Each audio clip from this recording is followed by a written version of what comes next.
Semoga Allah Subhanahu wa Ta'ala selalu senantiasa memberikan kita tetapnya iman, padangnya hati, diberikan barokah, manfaat dan selamat dunia akhirat bagi kita semuanya, amin.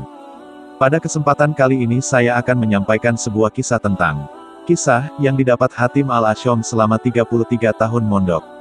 Hatim al-Asyom ialah seorang di antara bijak bestari terkemuka abad ketiga Hijriyah, kekasih Allah yang masyhur. Mengenai ini, Imam Junaidi al-Baghdadi berkomentar, Hatim adalah Abu Bakar di zamannya. Syekh Hatim mengarungi ilmu dan kesalehan di bawah bimbingan para guru sufi masyhur di zamannya. Di antara guru yang sangat lama diikuti beliau adalah Syekh Syakik al-Balkhi. 33 tahun lamanya beliau menimba ilmu dari sang syekh. Lazimnya seorang guru ingin tahu hal apa saja yang sudah diperoleh oleh muridnya. Suatu kali Syekh Syakik menanyakan perihal apa saja yang sudah Hatim peroleh darinya. Apa saja yang sudah engkau pelajari dariku, Hatim? Ada 8 persoalan, Syekh. Inna lillahi wa inna ilaihi rojiun. 33 tahun umurku habis bersamamu, sementara engkau hanya dapat 8 masalah. Sungguh, Ustadz, aku tidak bohong. Hanya itu yang aku dapat. Apa itu? Kemudian Hatim memaparkan 8 masalah yang ia peroleh selama 33 tahun belajarnya itu.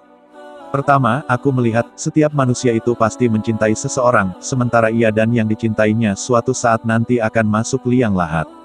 Di situ sang kekasih akan meninggalkannya, maka dari itu aku menjadikan amal baik sebagai kekasihku. Ia tidak akan meninggalkanku, akan menemaniku di alam kubur nanti. Ahsanta, ya Hatim. Lalu yang kedua, aku merenungi firman Allah Ta'ala, adapun seorang yang takut pada derajat Tuhannya dan menahan hawa nafsunya, maka sungguh surgalah tempat kembalinya.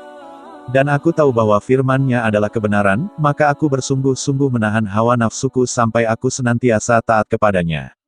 Ketiga, aku melihat setiap manusia memiliki hal berharga pada dirinya, lalu aku membaca firman Allah Ta'ala, apa-apa yang di sampingmu akan sirna sementara apa-apa yang di sisi Allah akan abadi. Maka setiap kali aku mendapatkan sesuatu, segera aku gunakan di jalan Allah agar sesuatu itu abadi di sisinya. Keempat, aku melihat sungguh para manusia itu selalu berkutat pada harta, kemuliaan dan nasab. Aku berpikir, lalu kesimpulanku bahwa tidak ada sesuatu apapun di dalamnya. Kemudian aku menengok firman Allah Ta'ala, sungguh yang paling mulia dari kalian di sisi Allah adalah yang paling bertakwanya. Maka aku memilih takwa dengan harapan menjadi mulia di sisi Allah. Kelima, aku melihat para manusia saling mencela, saling melaknat satu dengan lainnya. Dan muaranya adalah kedengkian. Maka aku kembali menengok firman Allah Ta'ala, aku telah menjatah maisyah mereka di kehidupan dunia itu. Kemudian aku meninggalkan kedengkian dan menjauhi mereka. Aku yakin bahwa bagian itu datangnya dari Allah maka aku jauhkan diriku dari permusuhan para manusia. Keenam, aku melihat para manusia saling menzolimi satu dengan lainnya, kemudian aku menengok firman Allah Ta'ala, sungguh musuh bagi kalian adalah setan, maka jadikanlah ia musuhmu. Maka yang aku musuhi hanyalah setan.